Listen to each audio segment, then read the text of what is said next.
Siyabingelela bantwana bekhehla, siyabingelela bantwana bezalukwazi. Nansi le khombo yokubuyisa umuntu wakho. Le khombo ibuyisa isithandwa sakho. Le khombo ibuyisa lo muntu ohambile empilweni yakho ukushiye wedwa ekubeni usamthanda wena.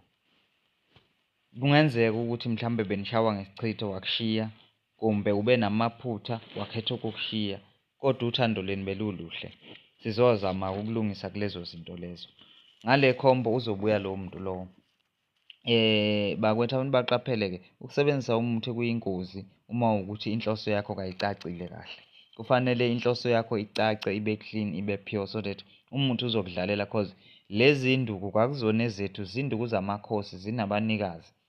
So uma zinabanikazi akufanele uzithume ngokungaziqondi lezi nduku. Kufanele ukuthi uma uzithinta uzithume ngokuziqonda cause zisuke zizodlala enkulu indima, zizoshintsha izinto eziningi ebezizokwenzeka zizenze zingabe zisenzeka noma zenzeke ngendlela yakho. Okay, ake sithi uhanjelwe isithandwa sakho maybe unyaka kawupheli sihambile.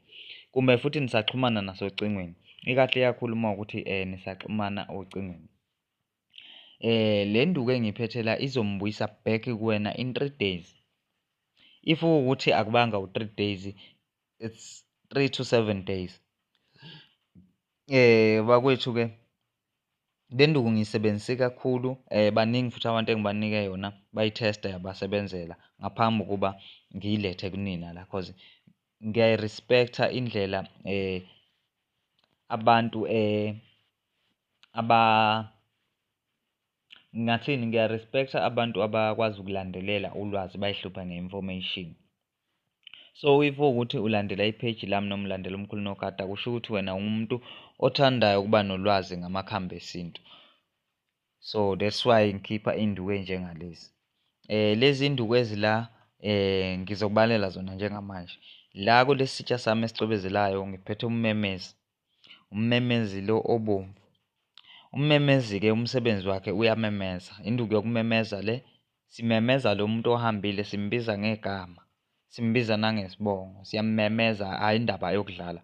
That's why uma ususebenzisa lo muntu kuzofanele ube sesipeyisini esikhululekile ukuze uzokwazi ukumemeza lo muntu ngoba usuke usuvusa la madoda angamele le nduku. La madoda akwazi ukumemeza ngoba le nduku ngisho ungayithatha uyifake emlonyeni uzoza ukuthi induku ememezayo. Noma sewugquma uzoyizwa le nduku ukuthi induku ememezayo. Awuyifaki-ke yona kakhulu, ngisazochaza ngayo. La ngizoba no-bay leaves. U-bay leaves lona ikhuba labezizwe, izithako zamandiya lezi. U-bay leaves ujule kakhulu empandeni yokudonsa noma empandeni yokuletha, uyaletha wona. Wenganyelwe amakhosi asondezayo njengoba siwuhlanganisa nommemezi. Suke sekuphuma enye ikhombo. Uma uke usebenzise induku efana no-roselina, nansi induku encike ku-roselina le. Incike kakhulu ku-roselina. Singasho nje sithi induku ezizihlobo kodwa le ithe ukuba powerful kuno-roselina. That's why sizosebenzisa amakhasi amathathu kuyona. Siphinde sizoba isandla lesi. Into engangesandla le umuthi ola umikisiwe sinontokozana, umusa. Umusa-ke uyikhambi elincane, ikhubalo elincane elikhula nje libe lifishane, aliyi phezulu. Liyabuya into engathi iyanaba likhiphe into engathi isambalanyana ukuthi ngeke usalibona ngoba selomile lo muthi usuhlangahlangene.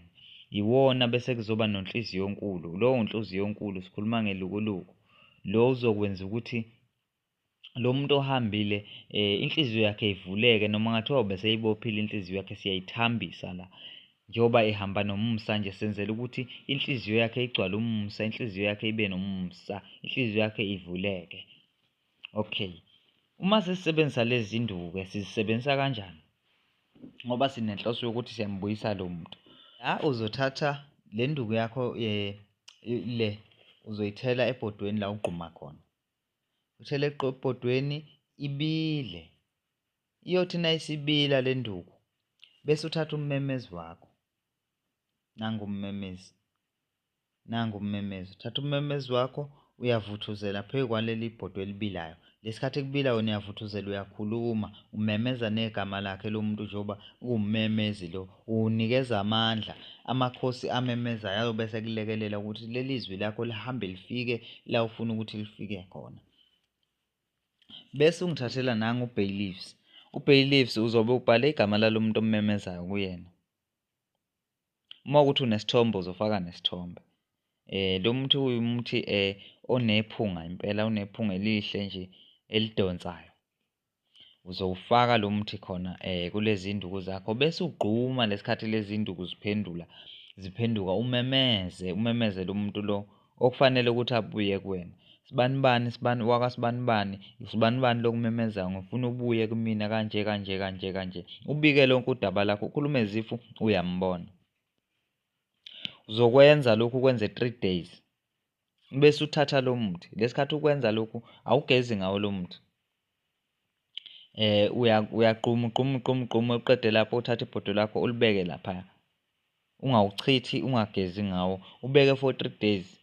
Njalo uyagquma uyabeka lapha, uyagquma uyabeka lapha. Ukwenza lokho 3 days. After lo 3 days uzobe sewuthatha lo muthi lo uyowuthela endleleni.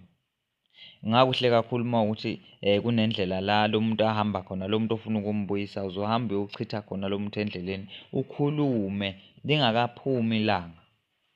Lo mkhuba uzobe uwenza ekuseni. Ngaleyo ndlela uzofanele ukuthi abuye lo muntu. Uzobe sewudlale enkulu indima ekubuyiseni umuntu wakho ngoba uzobuya in 2 days or 3 days. Ole7 suke selukude kakhulu. Iyona ndlela yokubuyisa umuntu elula. Le mithi-ke ayibizi. Ummemezi uyadayisa kochitha, ujwayele ukuba u-R30 kochitha umuthi, R40 kodwa weqi ku-50. Kuya ngokuthi abantu abangakuwena noma abantu balapho odayisa khona ba-charge-a kanjani. Kuzoba khona u-bailiffs. U-bailiffs ushibhe kakhulu because utholakala ngaphakathi ey'tolo, ikakhulukazi ko-Shoprite nako-Spar. Uzomthola u-bailiffs, uyakwazi nokumkala. Ngicabanga ukuthi ungaspenda less than u-R20. Uzoba yilukuluku nomusa. Nawo ungahamba uyowufuna kochitha uma ukuthi awukho endaweni eney'hlahla kumbe enazo lelu hlobo lomuthi ngoba ilukuluku nomusa. Uma sikhuluma ngelukuluku sikhuluma ngenhliziyo enkulu, abantu bangadideki. Ummemezi uwodwa bakwethu, ukhona omhlophe bese kuzoba khona obomvu, kodwa la sikhuluma ngommemezi obomvu. Sizoba no-bailiffs. U-bailiffs ngishilo ngathi uyatholakala ey'tolo, uyatholakala ko-Shoprite. So akukho nzima ukuhlanganisa le khombo. Uma usunalamakhubalo uzokwazi ukwenza lento ofuna ukuyenza bese ubuya uchaza kumkhulu nogada ukuthi imithi ikusebenzele kanjani ngoba nginawo ama-comment section lapho kuma-video ami uzokwazi ukuphendula usho lokho okushoyo. Uma ukuthi khona okungakuhambelanga kahle uchaze lapho kuma-comment section wami kumbe ungibhalele ku-WhatsApp wami ku-inbox yami. Please ungangibhaleli uma ukuthi usafuna ukuthi ngikwenzele lo muthi kodwa futhi manje uyangithesta ugcwele ukudlala. Abantu abafuna lo muthi kumina, ufuna lo muthi ufake i-order kuphela ulokhu ungibuza imibuzo, ufake i-order ufake imali ngikwazi ukukunikeza lo muthi because abantu bafike bangifuna imithi maqede bese bengatholakali sengiyilungisile imithi ngaze ngaprepare ngisho kuyoyiposa uma ukuthi befanele iposwe. So labo bantu bangibuyisele emuva. Bengicela ukuthi uma ungibhalele it's because uyawudinga ngempela lo muthi. Ungangibhaleli usafuna ukungibuza imibuzo. Le khombo-ke uma ngizokwenzela yona mina ngikuposele yona ngiyenza ngo-350 but angikukhuthazi ukuthi uyifune kumina because angizwani mina nabantu abadlala ngesikhathi sami. So kuyenzeka kwesinye isikhathi ngigcine ngingabaphenduli abantu because of nginyanyiswa ile nto yokuthi abantu babone ukuthi mina ngibhorekile ngoba ngenza le nto le. Angibhorekile la, mina ngisiza wena ngolwazi because nami ngisiziwe ngolwazi at some point.